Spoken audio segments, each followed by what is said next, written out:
What is up, everyone, and welcome to episode 72 of Pull Up with Myles and Owen. We're breaking new ground today. We have a very special episode. I do say that every time, but usually we have one interview for you, a single guest, and we're doing something new today. Myles and I went on a very special 3-leg trip, beginning in Philadelphia, then heading to Miami, and finishing in Nashville to cover Unrivaled and Athletes Unlimited. And we got so much good stuff along the way that we decided, let's mash it all together and release an episode as an audio diary with a lot of the interviews that we got and just sharing our experience because it was such a special trip. Myles, we've had a little bit of time now to reflect on the trip. What sticks out to you about this off-season WNBA venture that is now becoming a tradition for us? Yeah, well, first and foremost, I think that's the biggest thing is that it is now a 2-year run. This is like a winning streak, right? You get a couple in a row. So this is a tradition for us. And it's so interesting to think about where we were a year ago going and having these conversations. And I remember the big thing at Unrivaled and at Athletes Unlimited was the tampering, basically, was that it was prime free agency. And This year, the CBA was looming over all of it. And I think that was something that we got to follow through each stop, which was cool. The biggest excitement, of course, which we're going to talk about, was Philadelphia, was Unrivaled, expanding outside of Miami for the first time. And then as of this recording, they just announced that they were going to New York City, to our home, for the semifinals in a couple of weeks. So we're going to get to cover them there, which is super exciting too. But I love this trip, and I love that just in the time that we've covered this sport, the growth that we've seen in terms of just opportunities for these players to not just make a bag, because that's super important, but to have the opportunity to stay near friends, near family, and actually get run in. Like I think back to episode 4 when we spoke to Lexi Brown, and we've brought this up before, where she said she joined AU because she didn't want to go to a local gym, Planet Fitness or whatever it is she said, and just like have to hoop with random people that are just there to get out whatever aggression they want to. This opportunity just didn't exist for players. And I think that the fact that they can be at these state-of-the-art facilities, especially the one in Miami, which is just incredible to see, is just awesome. What about you? Yeah, it's incredible. I think we have to begin on day one of the trip, which was a Thursday morning, the day before Unrivaled debuted this new thing that they're doing, in which they pop up in a city that's not Miami to play a few games. And they picked the perfect city. They picked Philadelphia, and Kahleah and Natasha Cloud got to have a homecoming of sorts. And we're going to jump right into it with audio from Natasha and Kahleah's scrums on Thursday morning. She's just incredible in being so vulnerable and so real about her entire journey to this point. And so I wanted to get her perspective on just what has been gratifying about the road to being able to play a professional game in your home city in front of a sold out arena that packed out more seats than had been done at that venue since the late 90s when Michael Jordan came to play the 76ers. It was so special for her and such a full circle moment. And so that's where we're going to start is with Ka on Thursday morning. What's been the most gratifying part of your journey to this full circle moment? Wow. This is a great question. I think for me, I've just kind of been having these like waves of gratitude, but just seeing all the different people that have really just helped me for no reason. Like, I don't even want to get emotional. Oh my God. It's so many people that just kind of like stepped into my life and just did stuff for me. With literally not looking for anything in return. Like Eric Worley, he works here at PYB. He used to come pick me up for practice, for AAU tournaments. Him and his wife, I ain't have a ride. Wow. So to like see them now, not looking for nothing still, it's super cool. It's so many people that have done like so many things for me. My coach Sabrina, just everybody. So when they all come out, even like I said, the guys too, like they just let me hoop with them. Like them just like letting me hoop with them. For them to like see me now, like I really made it because of y'all. It's tough. That's fire. So I just can't wait like to get there and like they really like everybody like literally planting little seeds for me to be who I am today. So that's why it's so special. I have one correction and one addition. So one correction is they actually drew more people than that last MJ game that had been the record. Boom. And I talked with a couple of people down at Unrivaled, and the reason they were able to is because the court was a little bit smaller. So they were able to pack in a couple more seats. And then in addition to your conversation, where your question that got Ka so emotional and really brought her full circle, like you said, I just asked them about cheesesteaks. That's all I did. And what more needs to be said than that? Let's hit the audio. What is the cheesesteak spot that you took everybody to? D'Alessandro's. So, time I was a kid, D'Alessandro's. Don't go to Pat's, don't go to Gino's. That's all the touristy. And I'm sorry, I love y'all too. I know y'all got that own a business and all that, but D'Alessandro's, Ka eats her cheesesteak completely different than me. I'm very simple. I just like a little fried onion on it, some cheese, throw some ketchup on that thing, let's go. Maybe a little banana pepper if I'm feeling like extra spicy.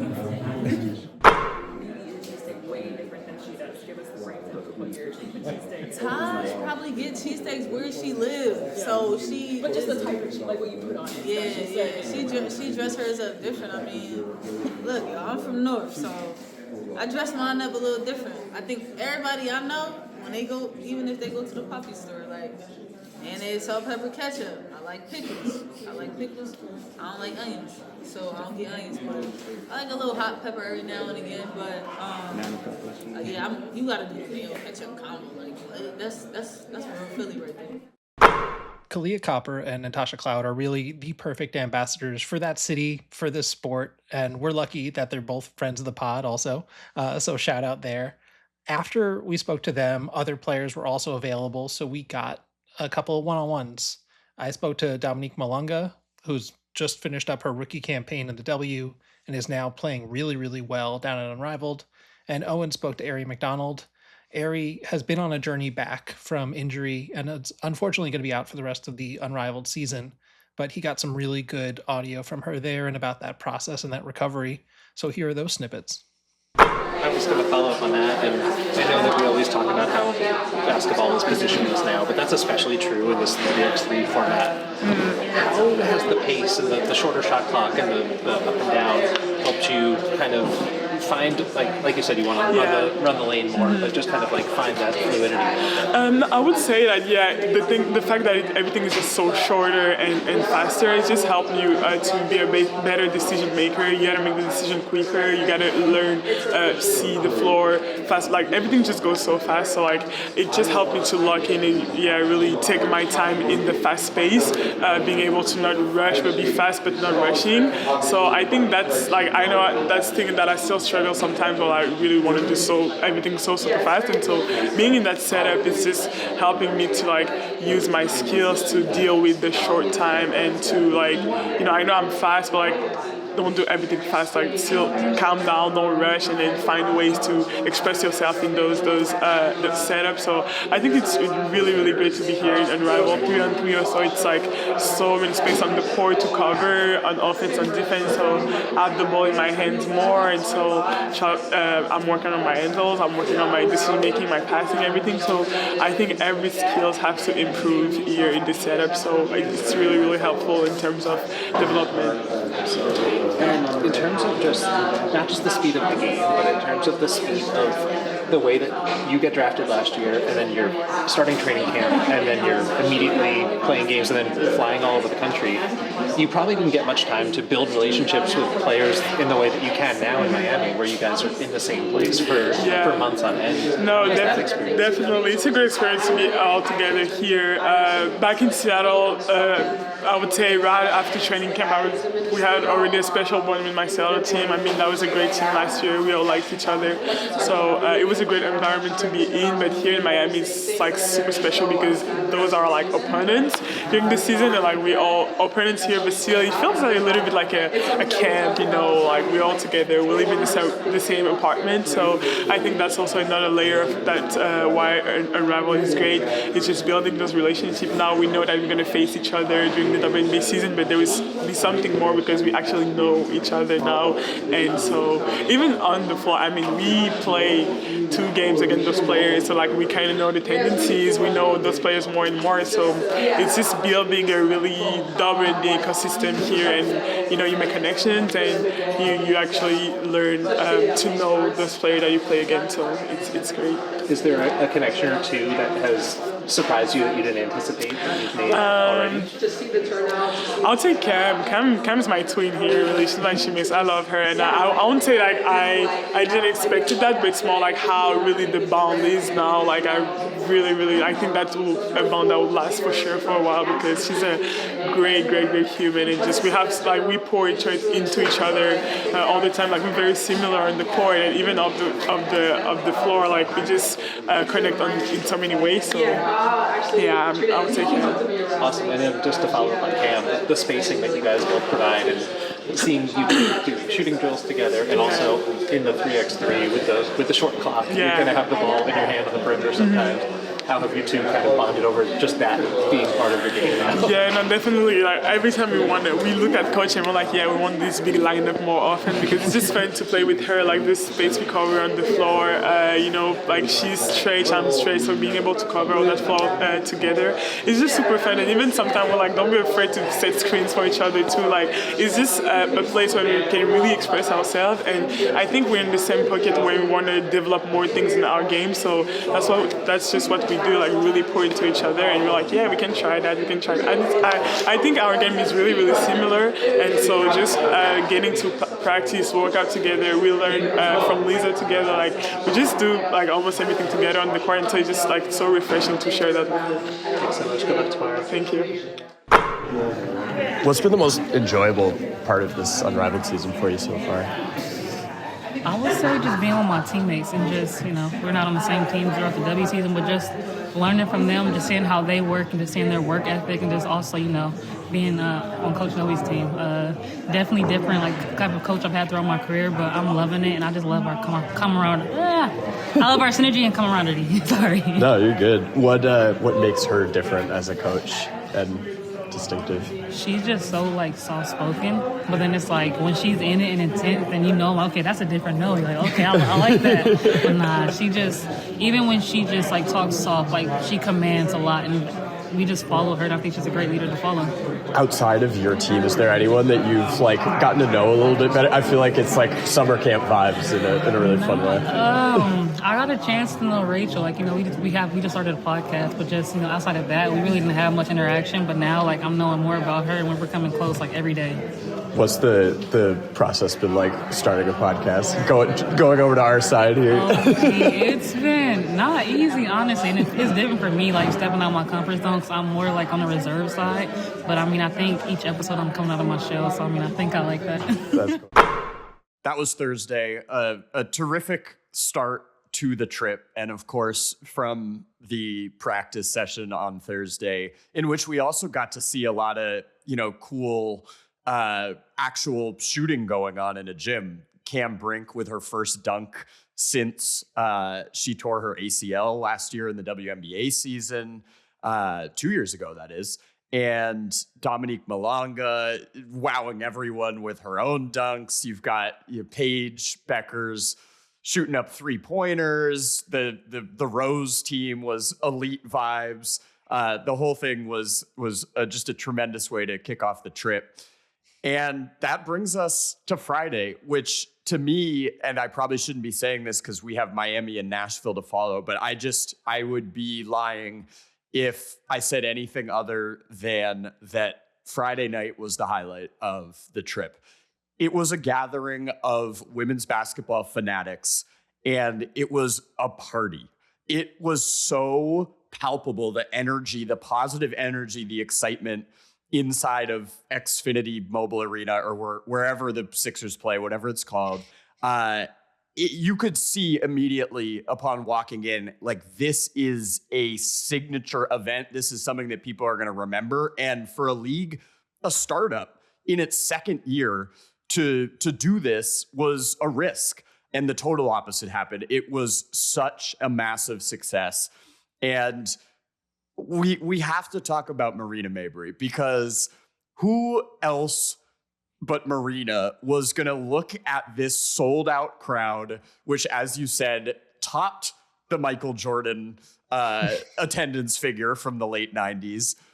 Who was going to look at that as a perfect opportunity to say, hey, Jersey's not that far away, and I am going to put on a show? Marina scores 27 points in the first quarter of game 2. And when I tell you that it was some of the most ear-splitting crowd noise I have ever heard in my history of attending live sporting events, we're all standing up in the media section. I'm trying my best to be so present in the moment and do a full 360 pan, looking at everyone's faces as she's hitting these 3-pointers. It's something I'll truly never forget. The reception for Ka and Tosh is something I'll never forget. It made me emotional, to be honest, as I was telling Tish, the incredible PR person for Unrivaled. It was like, this felt so significant and was so cool to be a part of. There's something that you haven't experienced that I've been lucky to in the last couple of years, which is going to All-Star. And we're going to fix that this year. But that always feels like I'm in a 2K video game, and you go into the world that's built out, and everyone is just there repping all the jerseys. And it's like, you're in WNBA town. Like, everyone is there for women's basketball. They're all repping their own clubs. It's not like you're in a home arena where it's a 70-30 split or something like that. It's just going to be everyone there for the love of the game. And that's what Unrivaled really, really captured. And I said this to you at the time, but there have been 3 really loud crowd pops in my time covering this league. And it's hard to get on the road. Number 3 was the Niara Sabally steal in game 5 for the Liberty when they won their first championship against the Lynx in overtime. And that was just an incredibly loud moment, because that was the moment where the fans exhaled and felt like they had it. That was huge. Then number 2 was Sabrina Ionescu breaking the record at All-Star with her 3-point where she hit like 27 in a row or whatever it was, some incredible thing where you just hear the crowd escalating and escalating and escalating. And then number 1 is this Marina thing, because it's like what Sab did, except in live game action. And it was just building and building throughout that quarter. And she just kept on upping the ante, taking more ridiculous shots and knocking them down. And it was, like you said, just so funny that it's Marina from Jersey taking the moment from these Philly girls that have been celebrated. And it's so good natured. And I think that's the other part that we love about Unrivaled, is like, it is all love down there. The competition's real, but at the same time, you're all in the same facility. You're all practicing next to each other.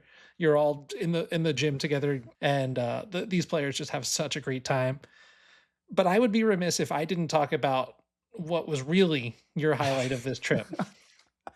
For those of you who don't know, listening to the podcast, which I'm sure we have talked about across our 70 plus episodes, Owen might be the world's largest Tierra Whack fan. And she's come to a bunch of Liberty games. We've seen her there a handful of times from afar, from our media seats, because she'll sit courtside, but never got super close to her. The way that Unrivaled set up media seating, we ended up being right behind where she was sitting, which was between Dawn Staley and Kyle Lowry eventually. But before the game started, she was sitting there. She was standing there and on Twitch live recording the experience, because she was just putting on for her city, as she always does. And Owen was wearing an old hoodie that says, "I was adopted by a Tierra Whack," which he wears a whole bunch. There's a lot of evidence. If you watch back some of these episodes, it's probably at least a half dozen of these episodes. And Owen is like, if there's ever a time to talk to her, I've got to just put my nerves away and do it now. So he scarfs down a giant pizza or something like that, and he was like, this is going to give me confidence. And he starts to make his way towards her. And then this is the moment that everything just went up and up and up. And just, I don't think he's come down since this moment. No. But she notices him as he's approaching and points from afar and sees the hoodie, goes over, picks him up, spins him in a circle. And we have multiple camera angles of this because I was recording the interaction, but it was also live on that Twitch stream. So you can watch alongside where the entire chat is just showing Owen so much love for being such an OG fan. Cause this is a deep cut hoodie. This is like from years and years ago. Oh my God! Oh my God!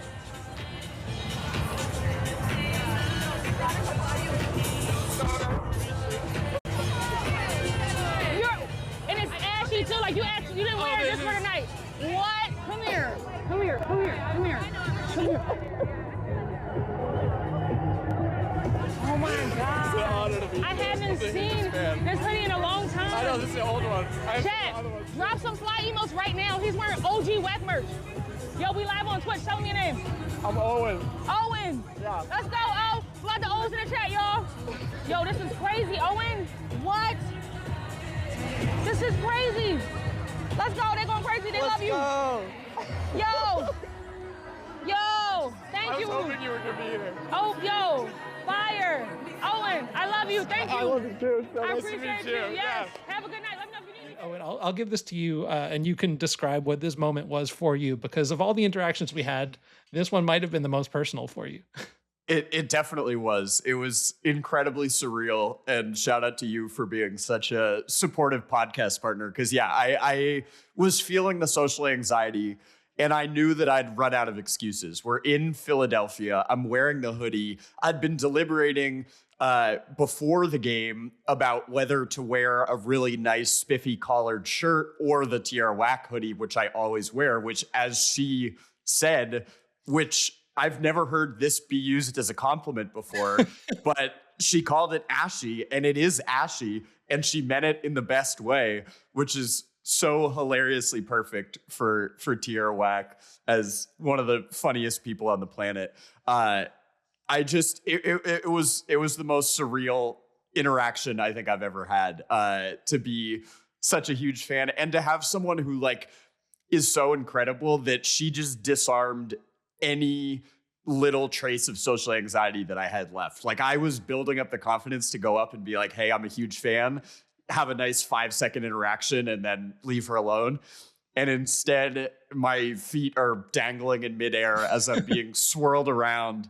The world is watching on Twitch. It was unbelievable. I have definitely not come down from that moment still. It was a total dream. And yeah, Tierra Whack is a huge basketball fan. That's the coolest part of it to me. Like she played hoops in high school. She's been at these Liberty games. She was so engaged and into it during the Unrivaled games. You can see her on the TV broadcast sitting right under the hoop that Marina was shooting on in the first quarter of that second game. And she is going absolutely crazy. She's like spinning her jacket or something like that when those threes are going down. It's so good. It's so good. I mean, she's just the absolute best vibes of anyone ever. And yeah, it was a totally unbelievable way to begin a trip that just had so many highlights. So shout out to her. Shout out to Unrivaled for putting on a tremendously successful night of basketball that left everyone just being like, man, I'm so thankful to be in this space. And from there, we traveled to Miami to do what we did last year and cover a weekend of Unrivaled basketball at the Sephora Arena. And our flight was at 7 a.m. on Saturday morning.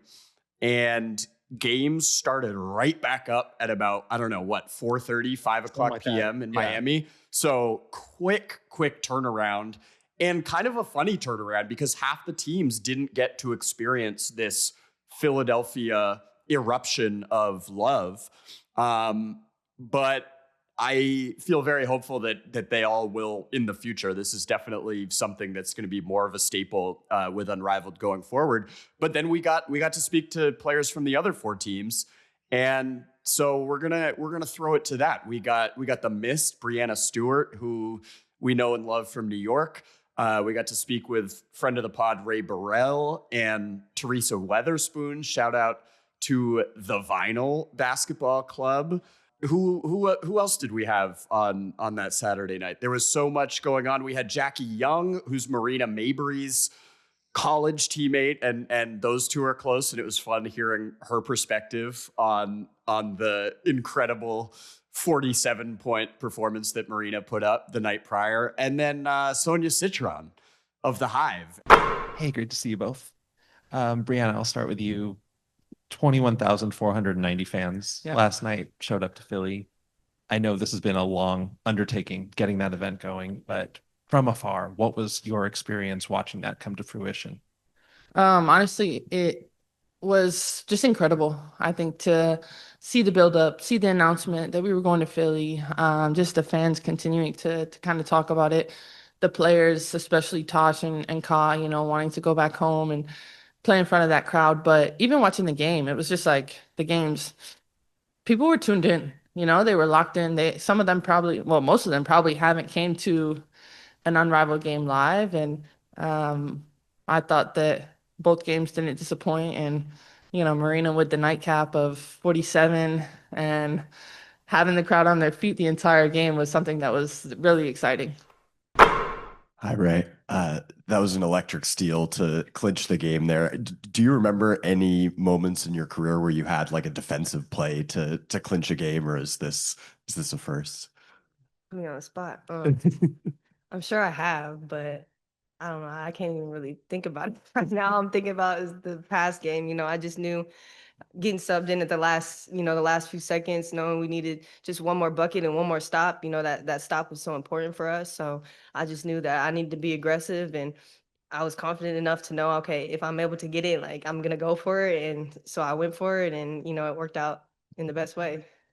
Coach, how would you describe Ray's defense and just what's impressed you about her competitive energy? I've been impressed with Ray for a very long time. I've said this from the day I came here last year, that she's the most intriguing athlete to me here.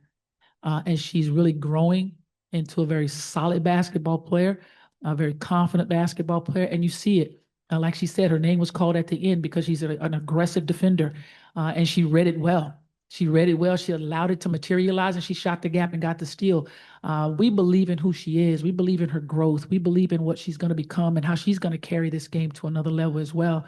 I'm super excited to know that every single day, I get a chance to come in here every day to practice, to be a part of her growth.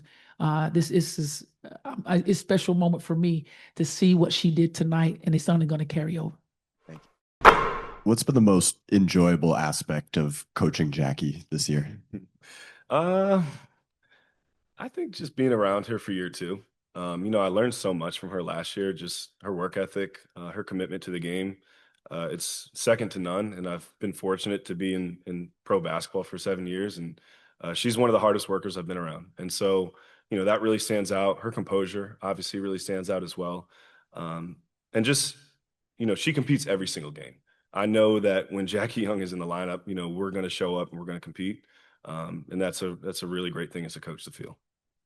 Jackie, last night in Philly, Marina dropping 47. You guys obviously used to play together, box together, all that. What did you think of the 47? Yeah, she was definitely on a heater. Once she sees one go in, she's feeling it, and for a shooter like her, you don't want to let her get any open looks. But yeah, she went crazy last night. So I'm just happy for her, she worked really hard. And so, it's always nice to see the hard work pay off.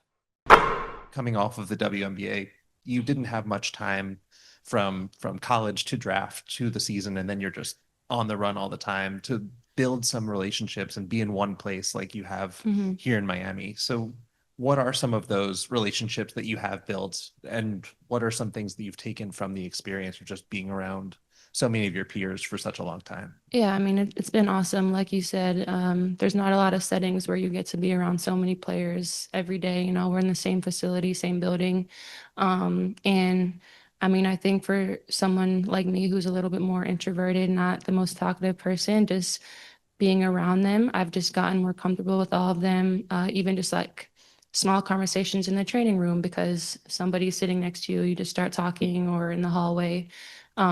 It's just been really cool to see. And I think something I've learned is just looking at the way the vets move and go about their day. Like, what are they doing after practice? Like the treatment that they're getting, the just what it means to be a vet and a pro in this league.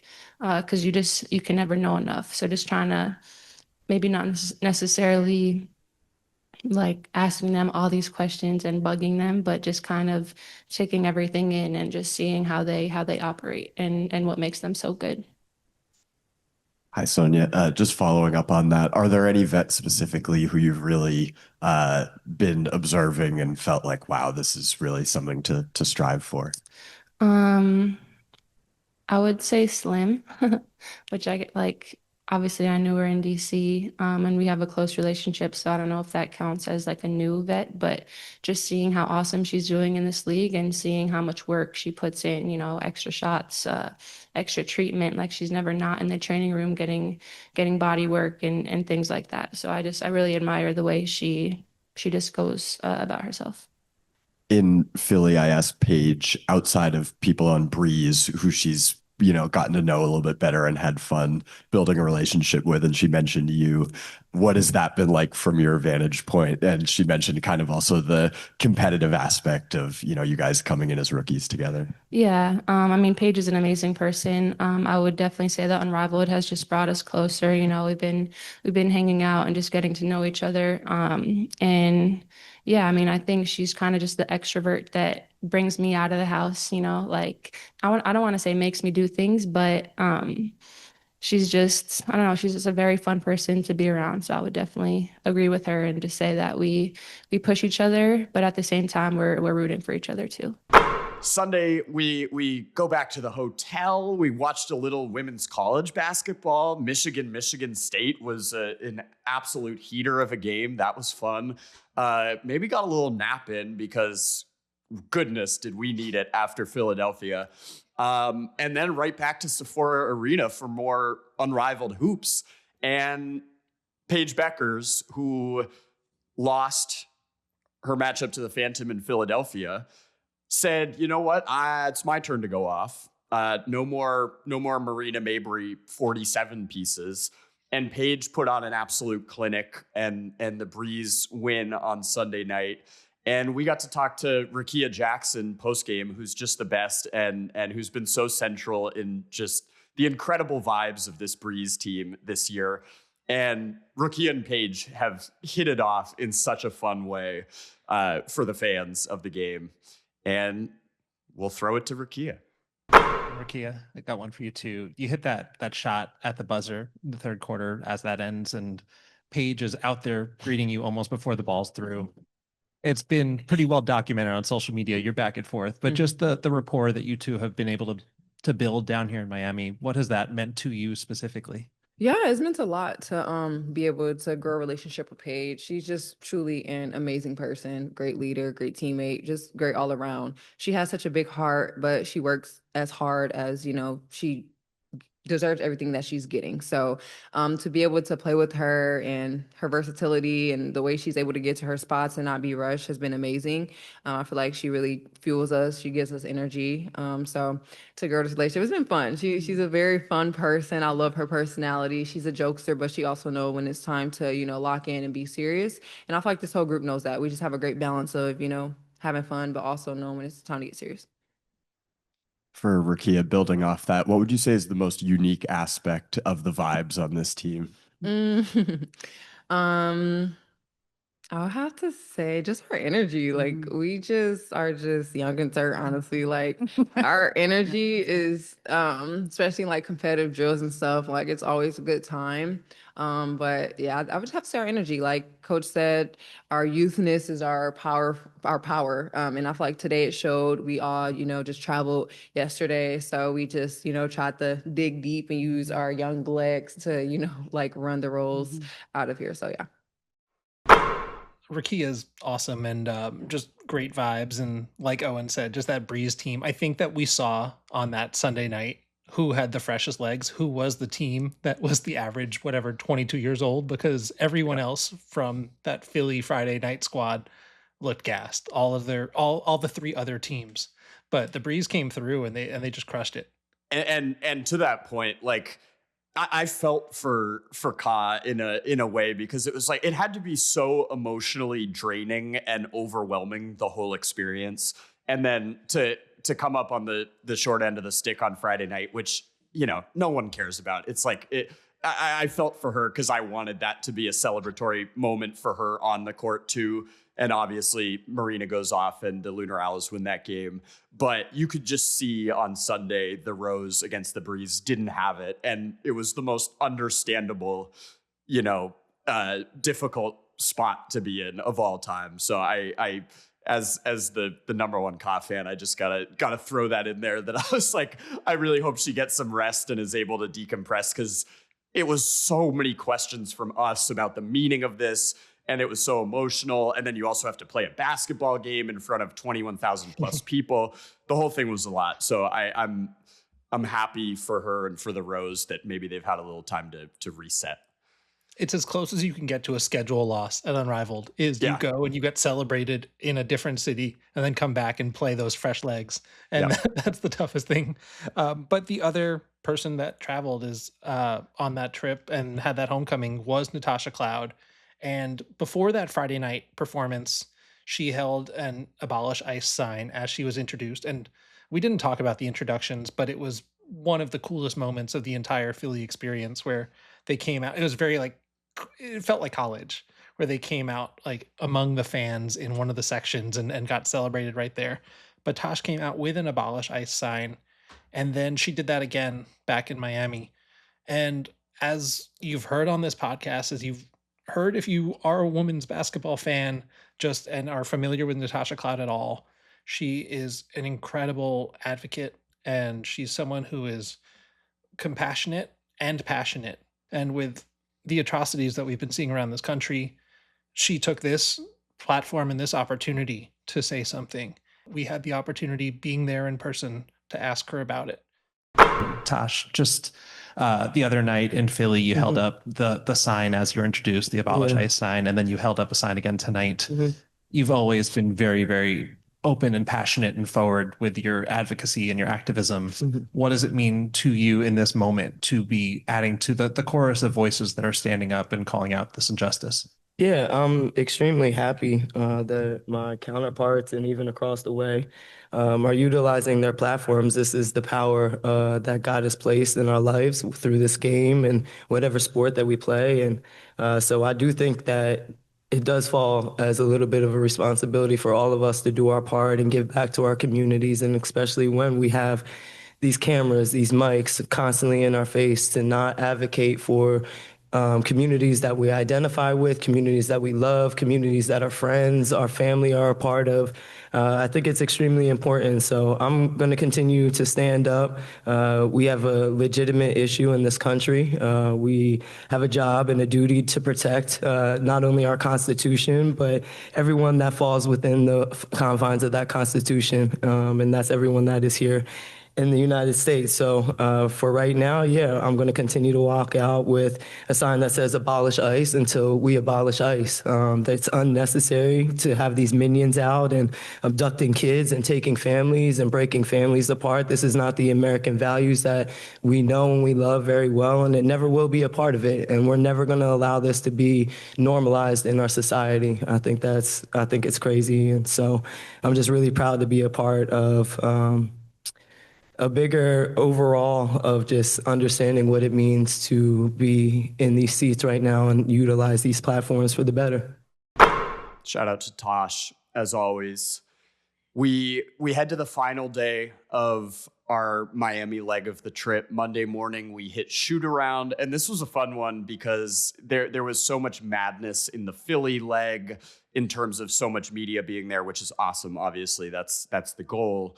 And then in the come down on the weekend in Miami, but it was really cool to hit shoot around on Monday morning and get to have two delightful 5-minute conversations, just me, Myles, and Naz Hillman, and then Alicia Gray, two members of the Atlanta Dream during the W season.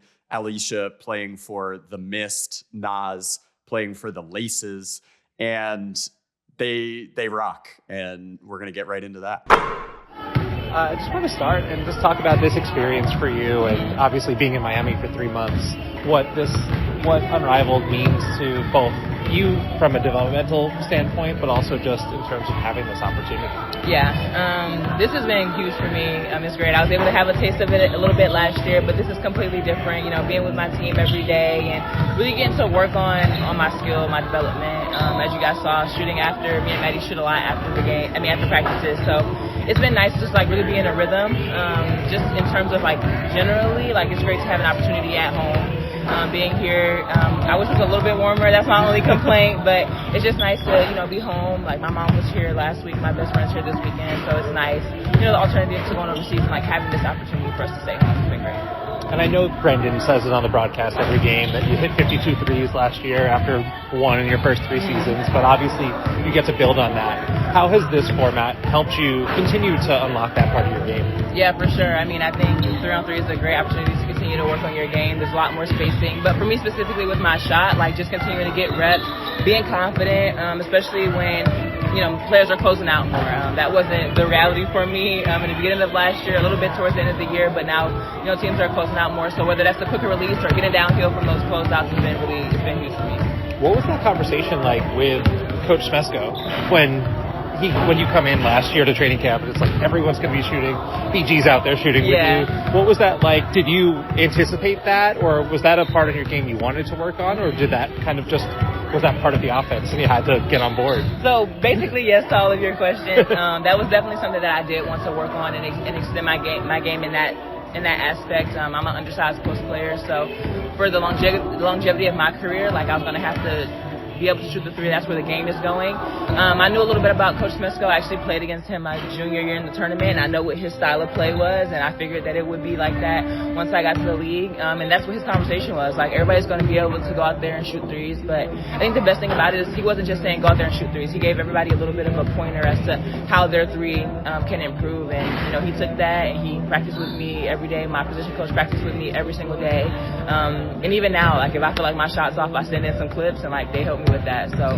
that's been great that it's not just to shoot the three, but pointers and direction. And I think that has taken me a long way. Thank you. And then just a little different last one. You were really vibing with the music out there. Were you on the aux today, or what's that process like for the I wasn't on the aux today. I think Maddie was supposed to be the DJ of the day. I think Slim might have taken it over, but I just enjoy music and I enjoy my team, so it's easy to like really have a good vibe here. Thanks. Yeah, thank you guys. Speaking of being an undersized post, how much pride do you take in guarding players that are taller than you? We saw that on Saturday in your battle, like in Northern Europe. Yeah, I take a lot of pride in it. I try to use what I have to my strengths, and I feel like my strength is my strength.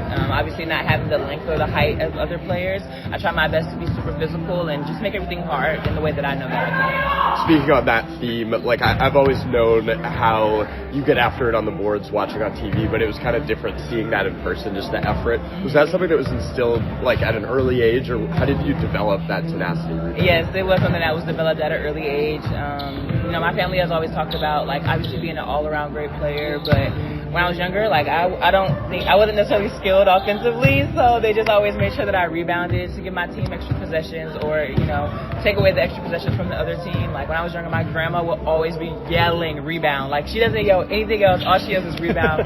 So that's always been a point of emphasis for me. Like if I can't score, like or if something's going wrong, like at the very least my effort, I can go and rebound. How did you go from not being as skilled offensively when you're younger to being able to drop 50 in the Big Ten? Like, how's that happen? Yeah, just just working, putting in a lot of time, a lot of hours, and knowing that I needed to get better. I think that's the first step to getting better, is like knowing what you need to work on and continuing to build on that. And I think I had great coaches around me from, when I was little until I got to college, obviously, and then now the professional level, who has taken the challenge to me of being better than I was the year before. Did you get to watch the Michigan Bowl at all on Sunday? I did. I got to watch a little bit of it. It was a crazy game, but I enjoyed it. Yeah. And then lastly, just a fun one. How did you get the esteemed role of being Rye's voiceover actor in the TikTok? Well, one day she had the video up, and I was like, oh, let me do the voiceover. Or maybe she did one, and I was like, let me do the next one. So she was just like, okay. She didn't want to do it, so she let me do it, and that's how that came about. That's great. Thank you so much. Thank you, guys. I appreciate it. This format, you've obviously played 3x3 in half court before, but what has Unrivaled Hoops helped you unlock in your game, or what do you feel most comfortable with in this format? In this one, I just have fun. I feel really free. It allows me to work on my game. I feel like with Unrivaled, I unlock parts of my game that I didn't know I had. So Unrivaled is just more of like a react off instinct game. You just got to play and not think. Absolutely. And this Miss team is so much fun, and I feel like it's kind of perfectly built for this format with just how many two-way players you have. What have you picked up from playing with, just seeing you shoot with VB now, but a player like her, like Stewie, like Lan, like you've got so many two-way talents on this squad that helps you in your skill set? It just keeps me sharp. I feel like we're a very competitive group. Everybody on the team are true pros. We come in, do our job, and go home. Like, we're not with the extra stuff, like no drama and stuff like that. So that's what I really like about our team the most. Like, everybody just comes in, handle business, so we're able to get in and get out. Absolutely. And like literally right now, there's a CBA meeting happening, and just in terms of Stewie being someone who can be present here with you guys, but then also dip out to that and then come back. How have you seen her balance both as a leader of the PA? She's balanced it really well. I mean, that's what professionals do. She's in the CBA meeting, on her Unrivaled, and then got a game tonight. So, I mean, she just balances life so well, and I'm happy to have Stewie on my team. What have you learned? Like, what's been a connection, a player, either last year or this year, that you really got close with, that you didn't really know because you've never had the time to be on a facility for 3 months with them before? I don't know, because I'm pretty much to myself. Like, my people are my people. But I'll say on the miss, because, like, I play with Reek. I played with B for years, played with Reek for plenty of years. I've known Stewie for a while. So I'll say Lee. Lee is the one that I was surprised that I got, like, so close with. Like, I enjoy Lee. Like, she's just such a sweetheart. Like, she's so nice. And, like, as soon as I walk in, like, as soon as I see Lee, like, she brings a smile to my face. So I'll say Lee. Lee is the one I was surprised the most I got close with. I love that. Thanks so much. Of course. What are some of you said you unlocked parts of your game you didn't even know you had. What are some of those parts of your game that Unrivaled brought out that you didn't even really know? Just going to, like, create my shot, ball handling. I always said I was a bucket, but, like, here, like, it just continues to give me the confidence that, like, I am a bucket. Yeah. How have your teammates kind of helped you bring that confidence out too? Because I feel like you always have been a bucket going back to South Carolina, but it feels like now you're even more comfortable, like hunting your shot, ball handling, that type of stuff. Oh, talking about like in Unrivaled? Unrivaled or the Dream or anywhere. Okay, I just know for Unrivaled, it's just being with players that are unselfish. I feel like on our team, like, if a person's going, like, we want to keep, like, going to them and going to them and going to. I think that's the biggest thing is why we've been so successful this season with the misses, because, like, nobody's selfish and everybody wants to see everybody do great. We were watching Vinyl and the Laces the other night, where, like, 4 of the 6 players on the court are Dream players. How fun has that been, just having, like, so much of the squad here? It's cool. I actually enjoy, like, watching them play. I wouldn't say that I enjoy playing against them because, like, they know all my moves and me as a player. I mean, I don't guard Nas, but guarding, like, JC and Rye, like, they know all my moves and stuff. And I don't have to worry about BG either. But, I mean, just watching them play and just watching how, like, successful they are and how well they're playing, I mean, it's a joy to watch. Like, I love watching my teammates play.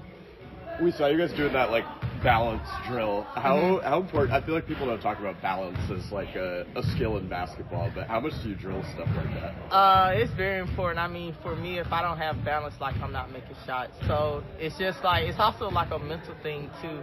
Especially that drill, like you just gotta stay poised. You know how long she's gonna have you standing there, but you also gotta be ready to shoot. So I think it's more of a mental thing than anything. Thank you. Of course. Thanks so much. Thank y'all. And then we were on to Nashville, starting its 5th season of Athletes Unlimited, its 2nd season in Nashville. And AU is something that, as all of you know, has been such a great league for us. We've spoken to so many players through there. And we're going to have some of those conversations with you as the league picks up over the next couple of weeks. But this is not as much conversation, and not because we didn't have a great time there. It was just because we saw 4 nights of hoops with Unrivaled in Philly and Miami. And just the way the schedule worked out, we were only there for 1 night of hoops at Athletes Unlimited, but it was opening night. And that was really, really cool to see. We had to sit much higher than we did at our visit last year because of the extra fans that were there. Also great to see some support from around the league. There were a lot of fans there.